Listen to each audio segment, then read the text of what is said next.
Oi, estamos começando mais um episódio do nosso podcast Intimamente. Eu sou Arielle, sou ginecologista, obstetra, especialista em sexualidade e estética íntima e genital. E estou aqui com a minha convidada, querida do coração, doutora Juliana, que também é ginecologista, minha coleguinha. E aí, estamos aí neste papo do tema de hoje, que vai ser um tema muito legal, muito interessante. Né? Eu gostei muito do tema, viu? Inclusive, vocês vão gostar também. Mas, primeiro, falar de uma novidade. O primeiro episódio patrocinado. Tô emocionada. Esse dia chegou. A Skintime, né? Que é uma linha de cuidados íntimos, né? Tá patrocinando nosso episódio. Aqui são alguns produtos que eu testei. O primeiro que eu testei foi esse sabonete íntimo deles. Eu gostei bastante. É bem neutrinho, deixa bem maciozinho e um cheirinho bem suave. Gostei. Tá de parabéns. Eu vou testar os outros ainda. Fica ligado aí no meu Instagram que eu vou falar tudo lá. Tem o Vulva Essence, que é um perfume íntimo também. O Skintime Clear, que é o clareador. E o Skintime Firmate, com ácido hialurônico, que dá firmeza à pele. E esse daqui que eu achei muito interessante, essa Balm Calm, que é para usar quando fizer depilação. Depilação a laser, ou depilação assim, aí ele é bem calmante, ele é bem hidratante. Esse aqui eu também usei, gostei. Os outros também vou usar, mas obrigada, Skintime, pela parceria, pela confiança. E vamos lá. E o tema de hoje, sugerido, né? Podemos falar de várias coisas. Inclusive nada não, igual a música, a gente já fala de tudo. Obesidade, câncer e sexualidade. Dona Juliana Lopes. Quando a gente fala em obesidade, tem muito tabu, né, com relação a esse tema. Como é que você vê a obesidade? Como você define a obesidade? Fala aí. Primeiro, quero agradecer, né, a parceria de estar aqui presente. Amo seu podcast, acho muito interessante. Te admiro muito, Ari. Eu acho que assim, sua trajetória, desde a época da residência, é de muita conquista, muita vitória, né? Dentro de todas as dificuldades que a gente já passou.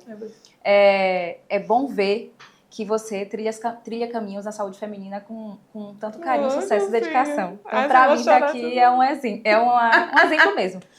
E espero estar sempre junto contigo nessa caminhada pra gente fazer a mudança em várias... na saúde de várias mulheres. É verdade. Me apresentar um pouco, eu sou Juliana, ginecologista, obstetra, tenho a mesma formação de residência de Arielle, aqui no Hospital de Mulher em Feira de Santana, atuo em Feira de Santana, ginecologia obstetrícia, atuo em Tucano e em Conceição do Coité. Hoje nós vamos falar um pouco sobre o que mais afeta a população feminina e que é claramente subdiagnosticado e subvalorizado por várias especialidades médicas, não só a ginecologia.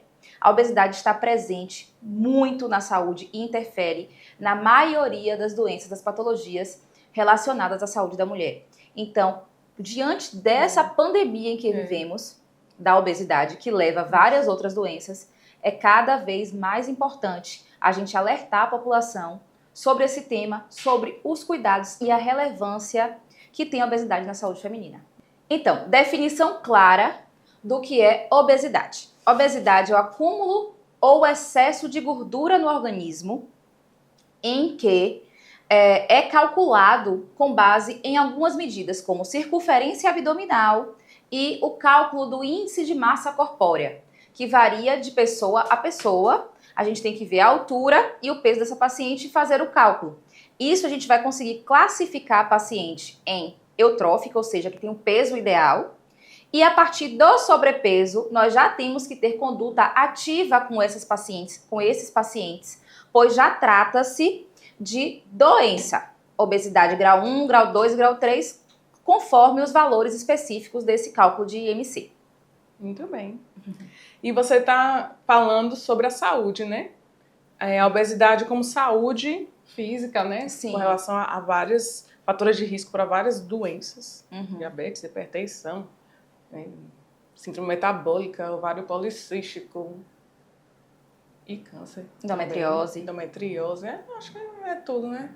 E essas são as físicas aí, e tem as que são de cunho psicológico, né? Também como a paciente se vê, como ela se enxerga naquele corpo que ela está, né? Se ela tem uma obesidade que afeta a sua intimidade de mostrar seu corpo, né?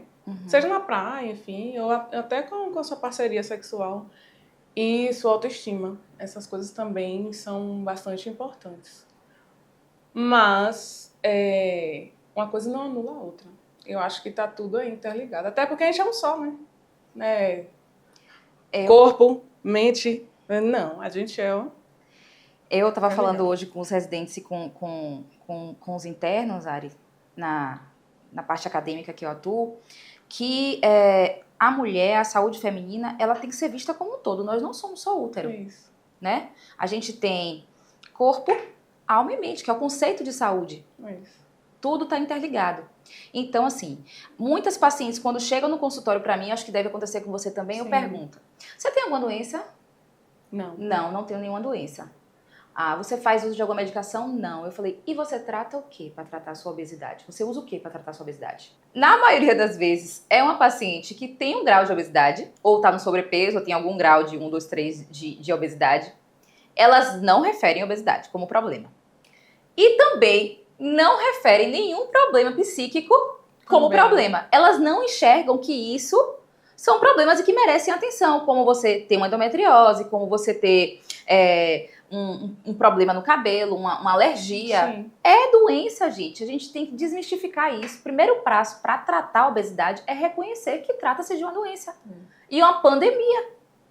Então a gente tem que reconhecer para encarar o problema de frente e a partir daí escalar programas e protocolos de tratamento que envolvam todo o contexto em que essa mulher está inserida. Então, o primeiro passo é reconhecer. E eu acho que é o passo mais difícil. Não acho que seja o mais difícil, não, Mari. Eu acho que, assim, o problema é que foi se estipulado, foi se estigmatizado que ter um peso ideal, ter um corpo modelado, era uma questão de estética. A gente tem que desmistificar isso. Não, gente, obesidade é doença. Ponto.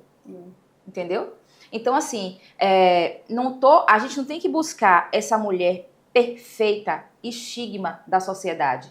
A gente tem que trazer a importância de ter uma mulher saudável.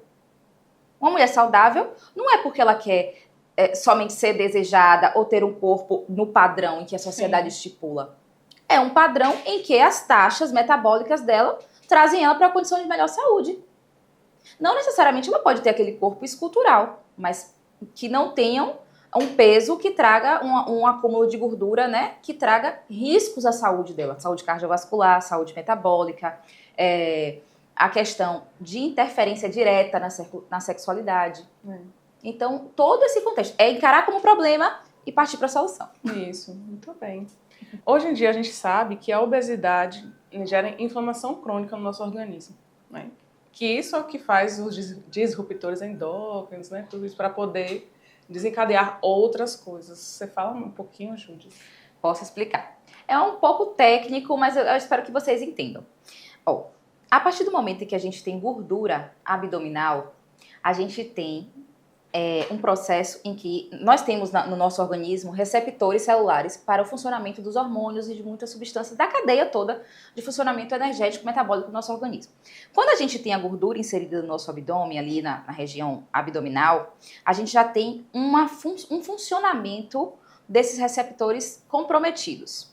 Existe uma coisa que é a base de muitas doenças, como síndrome do ovário policístico, como a obesidade em si, a diabetes tipo 2, que é a resistência à ação da insulina. A insulina a insulina é um hormônio produzido pelo pâncreas que tem a função de colocar a glicose do sangue para dentro da célula e, consequentemente, fazer com que o nosso corpo tenha energia metabólica para as nossas funções.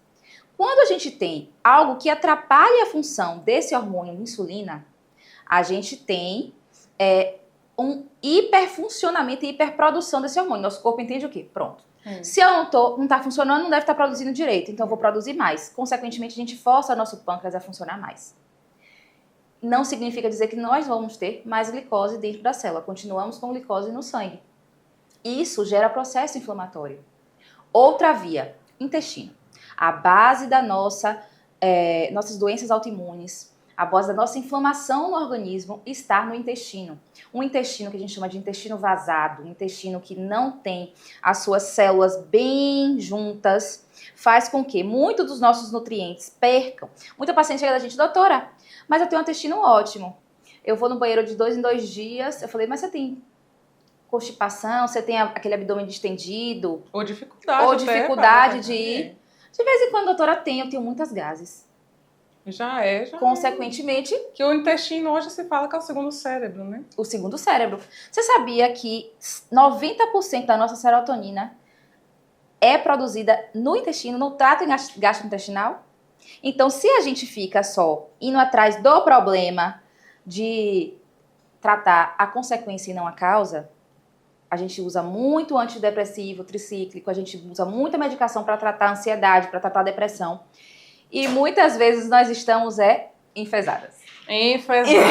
É verdade. A palavra enfesada vem daí e tem função. Minha avó falava, Sim. Você tá enfesada, minha filha? Porque quem tá enfesado tá mal-humorado, não produz dopamina direito, tá inflamado. Quando a gente modula essa questão intestinal, que muita gente fala hoje da disbiose, que nada mais é do que o desequilíbrio entre as bactérias e micro-organismos bons e ruins do nosso intestino, a gente vai ter mais inflamação e mais dificuldade de emagrecer. E mais fome. Porque a gente vai estar com o nosso psicológico abalado, que a gente fala, né? Nós não tá produzindo a serotonina direito. Inflamada, consequentemente, com maior fome, desregulação da grelina, da leptina, que são hormônios que regulam ali o nosso apetite. E vamos comer. E come doce, e come coisas mais inflamatórias. São coisas mais, os industrializados, os McDonald's da vida. É tão gostoso. Mas por que é gostoso, né? Porque dá a sensação de prazer. É o que, na verdade, nosso cérebro atua aí. A dopamina. Dopamina. Nós somos vendo que eu tô sabendo, dopaminérgicos. A gente tem compensação barata. O doce é rápido, a gente libera dopamina barata. Isso. Entendeu? Porque a gente pega muito celular. Porque a gente quer coisas rápidas. Nosso organismo está cada vez mais acelerado pelo processo de ansiedade. Isso. Então, gente, vamos atentar que é outra pandemia, ansiedade, né? A doença psicológica. Que está interligada. Que está tudo interligado. Nosso corpo é um só, né? E quando eu falo para as pacientes que a gente tem adulto, né? Em média, 10 a 12 metros de intestino, contando delgado com grosso. Ela, quê? Onde é que cabe isso tudo? Pois é, minha filha. 10 tá ali dobradinho. Aí, ó. Tudo para reabsorver, absorver os nutrientes, tirar o que é ruim. E se o intestino, segundo o cérebro, se é ali que tem a absorção e a regulação de hormônios mais importantes, né? E a gente não cuida assim tanto, não né? cuida. Nossa alimentação, saúde. A saúde intestinal. Na verdade, eu sempre começo, assim, a maioria dos meus tratamentos é com a base do intestino. Porque eu preciso modular essa inflamação para poder... Por exemplo, vamos falar aqui das nossas patologias de ginecologia. Certo. Endometriose.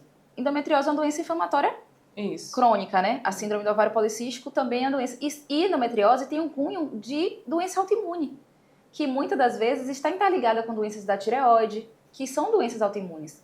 E a doença autoimune está justamente ligada também ao intestino. Essa questão que eu falei ali das células que não estão interligadas e que tem a síndrome do intestino vazado, teoricamente, nossas substâncias eram para passar dentro das células. Quando ela passa entre as células e não tem uma proteção devida dessas substâncias, o nosso organismo entende como corpo estranho e estimula o nosso sistema autoimune. Consequentemente, a gente vai ter ativação de algumas doenças autoimunes. Estou falando aqui brevemente do contexto do que é a doença autoimune ligada ao intestino. Por isso que a gente fala que nosso intestino hoje é o nosso segundo cérebro. Sim. Há quem fale que é o primeiro. Pois é. Cérebro, você ficou em segundo lugar. Com relação a nossas puxando a sardinha pro lado da ginecologia, a gente já falou da endometriose, a síndrome de ovário policístico, né, também, resistência à insulina, e tem o câncer, né, que tem o tecido adiposo também interfere nos nossos hormônios femininos, não é isso? Muito. Então, no nosso tecido adiposo, a gente tem uma enzima chamada aromatase. Ele é metabolicamente ativo no nosso tecido adiposo. Ele transforma o que a gente tem de testosterona em um estrogênio que não é um estrogênio muito bom, que é a estrona. Esse estrogênio, esse hormônio, atua no nosso organismo, aumentando algumas doenças como endometriose, o estímulo ao ganho de peso também, e fica ali na retroalimentação. Muitas pacientes acham que o problema da falta de libido está basicamente na falta de testosterona. A gente sabe que a falta de libido, e a Ari fala muito sobre isso, é multifatorial. A gente tem algumas questões psicológicas, de contexto social, relacionamento do dia a dia, mas a gente tem que entender também que o tecido adiposo atua contra a quantidade de testosterona livre no nosso organismo. Então não adianta a paciente chegar pra gente, pedir reposição de testosterona tópica, pedir reposição de testosterona por algumas vias específicas, e a base está na inflamação e na obesidade. Eu vou estar dando mais alimento para o próprio organismo dela, que está com o tecido adiposo aumentado, e transformar essa testosterona em estrona, ou seja, eu vou retroalimentar esse processo. Então, por isso que eu sempre falo, a base a gente vai tratar o emagrecimento e avaliar, dentro desse novo contexto, se pode melhorar ou não. Vou dar um exemplo pessoal, Ari. Pessoal, é interessante. Vamos lá. Eu tive filho recente. Eu tava, gente, na obesidade grau 1. Eu não tava nem no sobrepeso, mas estava na obesidade grau 1. E nesse contexto eu tinha, né, por conta da prolactina elevada, amamentação e tudo, aumento do peso. A gente sabe que o primeiro ano da mulher é o ó, mas... E eu engordo no pós-parto. É o meu segundo filho, eu engordo no pós-parto. Pronto. Minha libido baixa, falei, olha eu na minha loucura, viu? Eu entendendo do assunto, mas a gente vai tentando de todo jeito. Aí eu fui tentar repor testosterona. Nada. Mesmo que nada. Mesmo que nada, minha libido baixa, indisposta, cheia de dor no corpo, totalmente cansada. Já tem ali a questão do cortisol, que eu não durmo direito por causa do bebê e tudo. Foi eu emagrecer. Olha eu aqui, ainda bem que eu tô com Judmirina. Ronaldinho! Vai! Ainda bem, não vou. Quero até o terceiro, mas não vai ser agora mais não. Pra frente. Mas é sim, sobre isso. Emagrecer interfere na sexualidade. Não só o físico, de você se ver bem, que isso também é importante, mas interfere na relação hormonal. Porque é como se o tecido adiposo, que o tecido adiposo é gordura, sequestrasse a testosterona nossa da mulher, que a gente já tem pouco por ser mulher, senão a gente não era mulher. Enfim. A testosterona baixa é o normal da gente. Baixa no sentido de comparado ao homem. Mas certo? é um dos hormônios mais presentes da mulher. Mas é isso. E aí a pessoa tá com obesidade, então a testosterona, a gordura vai e diminui a porção livre. Então isso também interfere na sexualidade. Aí a gente não repõe hormônio, não adianta nada. Então a atividade física em si já melhora a nossa produção hormonal de testosterona. Além do que, Ari, assim, aí vem pra questão da estética. Muitas mulheres, se a mulher se sentir bem com o corpo que tem, ok, isso não vai interferir tanto, apesar da gente saber que não é a forma mais saudável. Sim. Mas você ter a disponibilidade de você chegar numa loja, poder escolher a lingerie que você quiser. Sim. Se você puder escolher, eu não digo nem pro outro, pra si olhar no espelho, se sentir bem. Não esperar que a roupa lhe escolha. Você ter a possibilidade de escolher sua roupa. Né, gente? É bom. Fala assim. É bom demais. É bom, gente, que eu pesava a minha história com a obesidade. Terminei a residência, eu pesava 95 quilos. Eu tava com 84, amiga. Ô, gato! E hoje tô pesando... E hoje eu já engordei, porque eu cheguei a 80. Você tinha emagrecido mais um pouco. Tinha, mas eu já larguei pra lá, já fiquei com 85. Mas Não. voltarei, viu? Mas assim, é outra coisa. A gente se sente Eu bem, emagreci vestir a 17 gente, quilos agora, amiga, depois. 17 quilos. E vou emagrecer mais 3. Muito bem, minha filha. E assim, eu tenho uma qualidade de vida hoje, uma energia, que o povo pergunta como é que você Isso. consegue fazer tanta coisa com um menino pequeno, dando... Porque assim, é o caminho. O caminho é isso. Eu eliminei o que não me pertencia. É. Não me pertencia. Ai, e assim, já passamos do Outubro Rosa, né, que muito se falou sobre câncer de mama, e a obesidade é um dos fatores de risco modificáveis para câncer de mama. Por causa dessa questão hormonal, que o câncer de mama está relacionado, a maior parte, não todas, todos os tipos, tem vários tipos, mas a maior parte é hormônio dependente, né? Então, emagrecer, perder peso, diminui seu risco de ter câncer de mama, ovário. Sim. Que coisa melhor do que essa? E eu vou voltar a falar da estrona. Sim. Porque a estrona, ela estimula esse tecido mamário. Então, quem já tem geneticamente predisposição a ter o câncer de mama, ela traz um risco muito maior, aumenta significativamente o risco do câncer de mama. Então, o que eu falo aos pacientes? Emagrecer, num contexto, por exemplo, do pós-menopausa, a gente fazer a terapia hormonal de forma segura, Isso. previne muito mais essa mulher de ter o câncer de mama do que o risco dela ter o câncer. Porque quem vai ter o câncer, quem tem o risco de ter o câncer de mama, vai ter independente disso. Isso já é comprovado Isso cientificamente, né? Já derrubamos o WHI ali. Graças a Deus. E o Fantástico fez uma coisa ótima, que foi desmistificar isso da reposição hormonal na menopausa. Justamente. Desmistificou, trouxe às mulheres a realidade do que é transição menopausal, o que é a menopausa, o que é o pós. E emagrecer nesse contexto do climatério, que a partir dos 40 anos é imprescindível, porque a gente vai precisar fazer uma reposição hormonal com qualidade e repor o hormônio num terreno que a gente chama terreno saudável. A gente precisa entender que nós temos nossa genética, mas se a gente não contribuir com a nossa qualidade de vida, com o nosso exercício físico, com a saúde de suplementação vitamínica, a gente vai trazer o que a gente chama de uma epigenética ruim. E isso vai afetar nossas gerações futuras. Isso.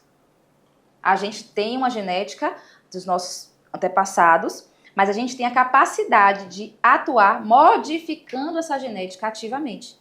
Todos os dias nós fazemos escolhas, amiga. Então, que façamos escolhas com qualidade. Não tem isso? Que espermatozoides, né, ovos de pacientes que não têm obesidade ou não têm outros hábitos ruins, como o tabagismo, né, alcoolismo, enfim, muda a genética, o cromossomo do espermatozoide óvulo ali. Então, isso passa para o filho. Sim. Isso é grave. E principalmente da mãe. Nós temos genéticas da nossa avó, bisavó, o que passa por uma coisa chamada organela que dava para fazer uma pintura, que é a nossa mitocôndria. Quem estudou biologia na escola? Biologia, mitocôndria, onde tem nosso ciclo de Krebs, nossa respiração, onde a gente chama aquela famosa fadiga mitocondrial. É quando a gente tem, né, as alterações ali celulares e que atrapalham essa produção de energia no organismo. Então nós temos lá, que vem lá no óvulo, que vem no espermatozoide, tudo dos nossos antepassados. Minha filha. Eu amo meus antepassados eram obesos. Não venha jogar a culpa do seu antepassado. Sua escolha diária. Eu não posso mudar o que veio antes, só o que vem agora. Pare com isso. Vai dar certo, gente. Uma questão importante. Como nós, como médicos e profissionais de saúde, enfim, falar sobre a obesidade com a paciente sem culpar o paciente. A gente tem muitos que dizem, você não faz assim, você não... Às vezes a pessoa está fazendo tudo certinho e não emagrece. Muitas vezes isso acontece. É raro, mas acontece. Então, como a gente abordar a pessoa sem botar a culpa nela? Que eu adoro botar a culpa, mas... E não assumo a minha. Assim, é muito individualizado de cada paciente, né? Tem paciente que ela já vem na consciência. A gente tem que avaliar que, na verdade, não é culpa mesmo, não. Eu costumo falar isso, né? Se o paciente está ali, tem uma dificuldade metabólica, tem uma fadiga mitocondrial, tem algumas coisas que interferem, a culpa não é dela, gente. A culpa é por exemplo, paciente pós-menopausa, que é o que a gente mais trabalha aqui, eu mais trabalho, que é meu público, né? Sim. No climatério ali, menopausa. A paciente está com estrogênio baixo, progesterona baixa, testosterona baixa. É culpa dela? Não. É organismo. Mas a gente tem que reconhecer, não, tô acima do peso, mas eu preciso procurar ajuda. É onde a gente entra como profissional, para orientar. E a importância da equipe multidisciplinar. Eu preciso de um nutricionista para guiar ela, para orientar. Não é que ela esteja necessariamente, na maioria das vezes, ela não está comendo muito. Ela está comendo errado. Isso. Ela está fazendo escolhas erradas. Então é só para orientar ali. Eu não sou muito daquela restrição absoluta. Porque nós somos seres humanos, vivemos em sociedade. Então a gente tem aquele momento do aniversário, a gente tem aquele momento do final de semana. Isso só não pode ser rotina. A gente tem que fazer escolha diária, ponderar. E ali no equilíbrio dos pratos. Entendeu? Então eu converso dessa forma, colocando que eu tô ali para ajudar, sem julgamentos. Você julga um paciente que tem endometriose? Não tem como. Você julga um paciente que tem síndrome ovário policístico? Não. Mas, Por que você vai julgar a paciente que tem obesidade? Não. Mas ela tem que sair da fase da negação e para a fase da aceitação, que é o primeiro passo para resolver o problema. Entendeu? Aí a gente vai montando estratégias de forma individualizada, trazendo ela para a realidade da coisa e usando... Você sabia que 5% das pacientes que fazem exercício físico e dieta isoladamente emagrece? Sim. Então o resto todo, esses 95%, tem dificuldade. Muitas das vezes a gente tem que entrar com a medicação. Graças a Deus, a ciência evoluiu, nós temos medicações. Eu usei e uso, porque eu não vou para São Paulo a pé, eu vou de avião. Por que eu vou emagrecer sem uso da minha medicação, se eu tenho indicação? Entendeu? É desse jeito, a gente tem que usar a medicação quando tem indicação. Graças a Deus a ciência está aí, nós estamos aqui para estudar, para ajudar. Para estudar, para ajudar as pessoas, né, a viver melhor. Né, a viver bem, com saúde, de fato. Com né? certeza. E esse das canetas emagrecedoras, né, que está muito atual. A pessoa sem indicação usa também de qualquer jeito, só para... O que é muito para preocupante. secar, enfim. Que não é indicado, é para obesidade ou diabetes, né? Diabetes tipo 2. Hoje o que a gente tem de mais novo no mercado, vão surgir outras medicações, mas hoje o que a gente tem é a tirzepatida, que é a substância, né, da medicação do famoso Monjaro. Eu tô falando aqui, mas é a medicação. Existem linhas de atuação, que ele é o duplo agonista, né, do GIP e o GLP-1. Que são substâncias do nosso organismo que são produzidas naturalmente, mas ele faz com que o efeito dure mais tempo. Então, ele atua no eixo da saciedade, ele atua no eixo inibitório da fome e atua também na perda de gordura. Ele atua ali no que a gente chama de browing, que é a transformação de gordura branca em bege. A gente faz uma alteração. Browing. De brow. E aí, então, a gente faz, ele tem essa atuação e é um excelente mecanismo. A gente pode perder aí uma porcentagem boa associada a medicações antioxidantes, a protocolos anti-inflamatórios. A gente consegue fazer muito mais que 26% que diz, né? Sim. De perda de gordura dessas pacientes. A gente faz emagrecimento rápido. E emagrecimento rápido é estimulador. Isso. É estimulante você perder 10, 15, 20 quilos em 3 meses. Pacientes que estavam ali, que não conseguiam perder isso por anos. Isso. Entendeu? Então, eu acho que a gente tem que usar todos os mecanismos, de acordo com quem sabe. Com quem sabe fazer, entendeu? Com quem estuda para isso. Quem estuda, quem tem base científica. Isso. Porque, por exemplo, você está mais atuante nessa parte de emagrecimento e né, bem-estar. Eu não tô, eu tô mais na parte de cá. Ari, mas você... Mas assim, a gente estuda, a gente vê, né? Mas é diferente. O que eu tô falando com você? É diferente o olhar de um profissional que está especializado nisso do que de outros. Vou passar aqui para ver o que dá. E é individualizado, não é a mesma coisa, porque o reganho de peso é certeza. A obesidade é uma doença crônica que dura. Eu sou obesa crônica, gente. Eu tô magra hoje, mas eu sou obesa crônica. É isso que eu não sabia há 2 anos, quando eu comecei a emagrecer. Eu pensei, não, agora eu não estou mais gorda, eu tô... Não, você não tá gorda, mas você tá... A doutora Aline Jardim, a minha nutróloga que me acompanhou no meu processo de emagrecimento. Aí ela, não, você não é magra, você é uma gorda em tratamento. Eu, não aceito que eu não sou nela. Sim, porque o corpo, ele tende sempre a fazer o ganho conforme reganho de você... peso. A gente tem que trazer, na verdade, o nosso metabolismo para um novo nível basal. A gente demora mais ou menos aí uns 18 meses, em média, para a gente voltar com uma mudança de comportamento, a gente trazer essa taxa metabólica para um novo nível basal. Então, geneticamente, a gente tem a tendência ao ganho de peso, certo? Mas a gente tem que atuar sempre com essa epigenética aí, mudando os nossos hábitos, para que não aconteça o reganho e, se possível, usar a medicação por um tempo mesmo. Não é muleta, gente.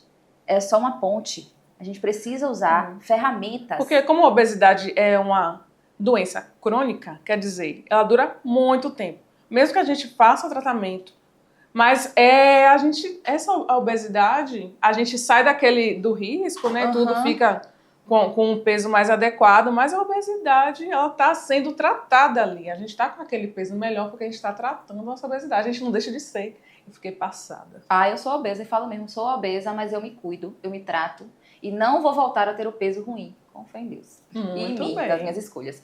Mas você entra muito nisso, Ari. Por quê? Eu emagreço a paciente, eu cuido ali do processo inflamatório dela. Mas essa paciente, ela tá cada vez mais se sentindo empoderada. Ela quer melhorar a saúde íntima dela. É uma paciente que passou muito tempo com a resistência insulínica, que tem aquela mancha ali na região íntima. Fica mesmo. Que tem aquele excesso de pelo, aquele excesso de pele. E de pele. Há pacientes que emagrecem e que emagrecem mais rápido. Aquele capuz ali, né? Capuz que chama. Fica tudo magrinho também. Bora, ó. Dá um grau aí também, viu, gente? Então, aí é onde entra as pacientes que fazem cirurgia bariátrica. Elas também, né? Que a bariátrica tem seu lugar dentro do tratamento da obesidade. Hoje, cada vez menos, né?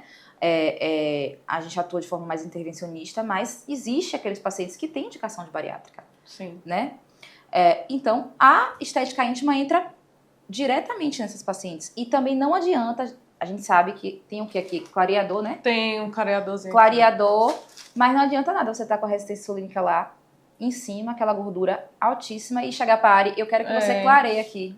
Não há milagres. A primeira coisa é que quando a paciente falou, mulher, você tem que cuidar do seu corpo de dentro para fora, para depois de fora para dentro. Porque se eu coloco um ativo, faço um laser para poder entrar melhor o produto, né? A gente faz isso também, para poder clarear melhor. Mas, se você não está cuidando dessa questão de base, que ativa os melanócitos, que são as células da pele, então vai dar o efeito rebote, em vez de clarear, escurece mais. Sabia disso? Né? Sim. Aí não adiantou nada o dinheiro todo que você me deu e me pagou. Porque a culpa não foi minha. Mas... Agora eu boto a culpa nos outros.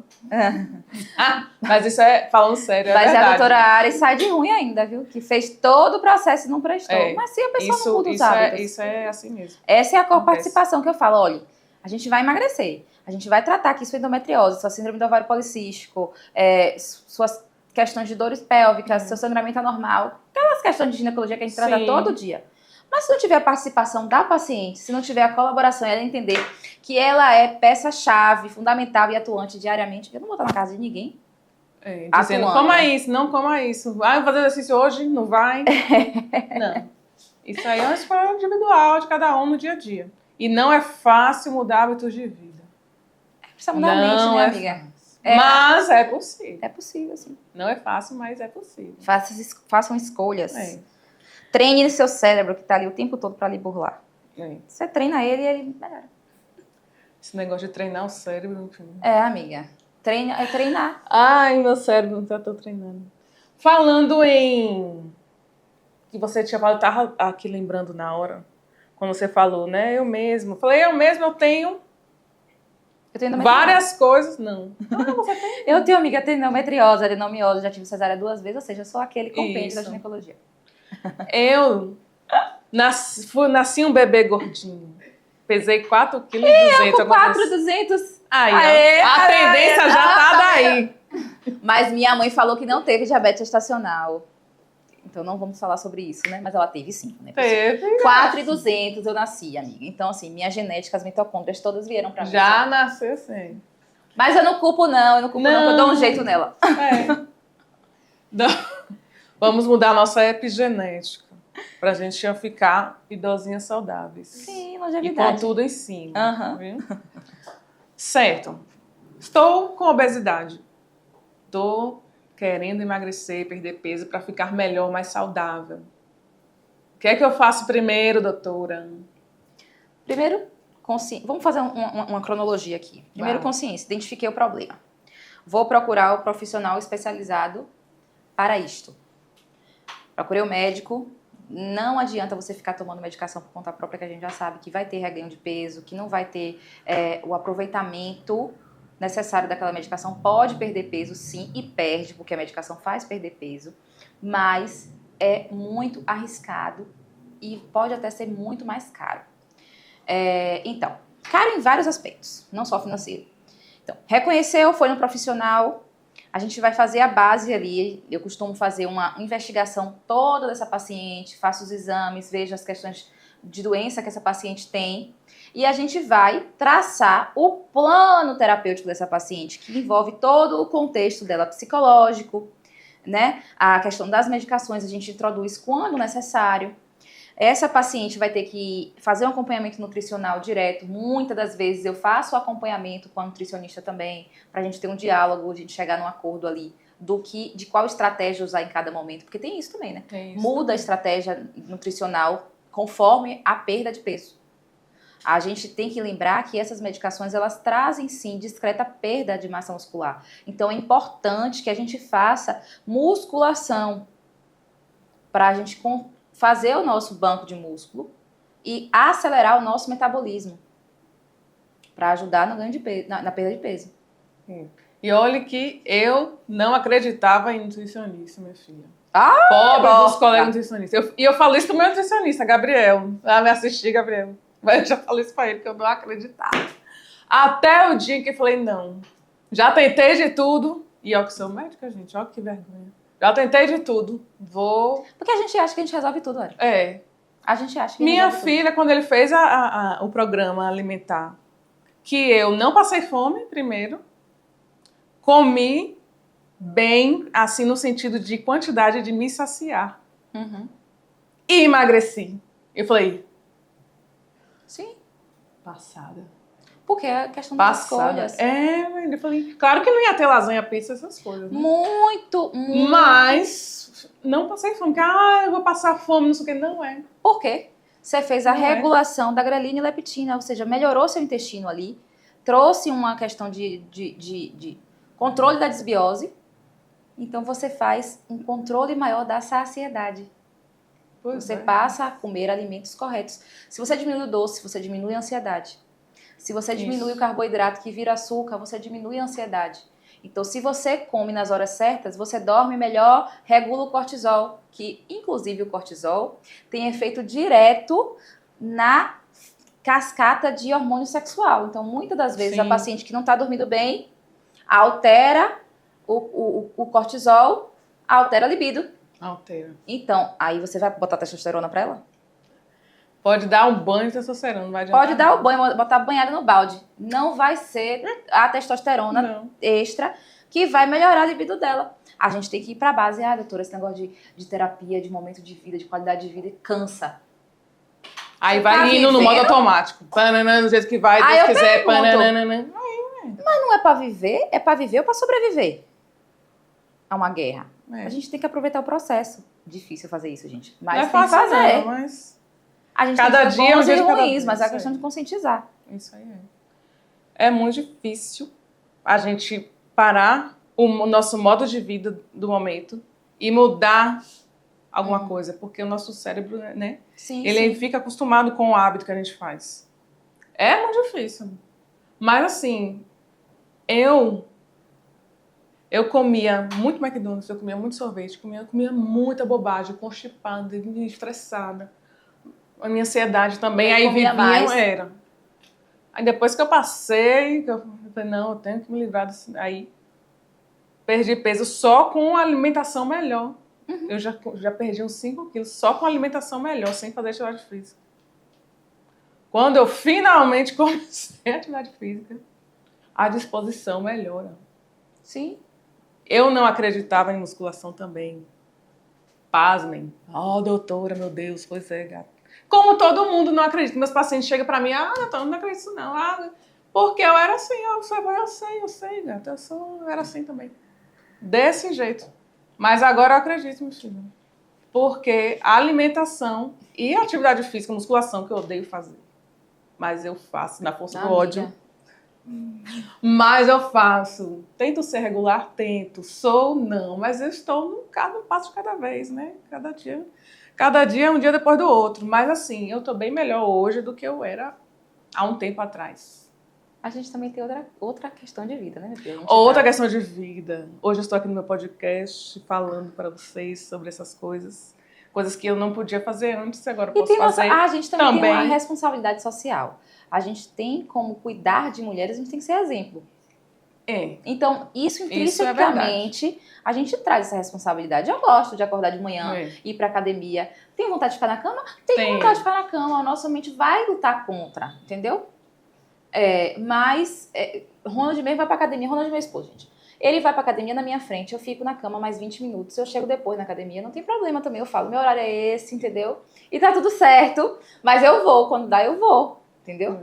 Mas, assim, eu gosto de chegar lá. Nunca me arrependo de ir. Nunca eu cheguei na academia e disse, que ódio. Não, depois que chegar lá, até que dá tudo certo. Eu gosto de tirar foto, estimular. A gente recebe muito recadinho dos pacientes. Não, você tá me estimulando, você tá mudando a minha realidade.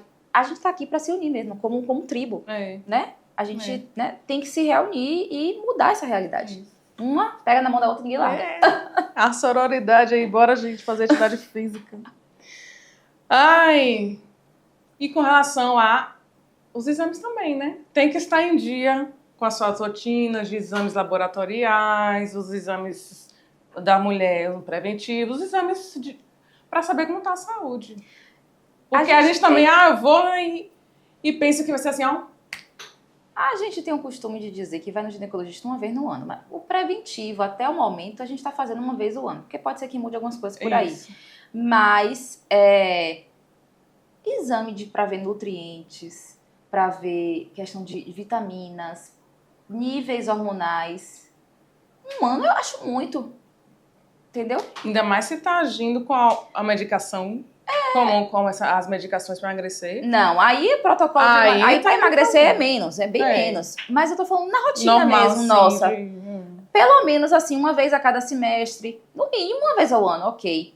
Mas tem que ficar atenta às mudanças no organismo.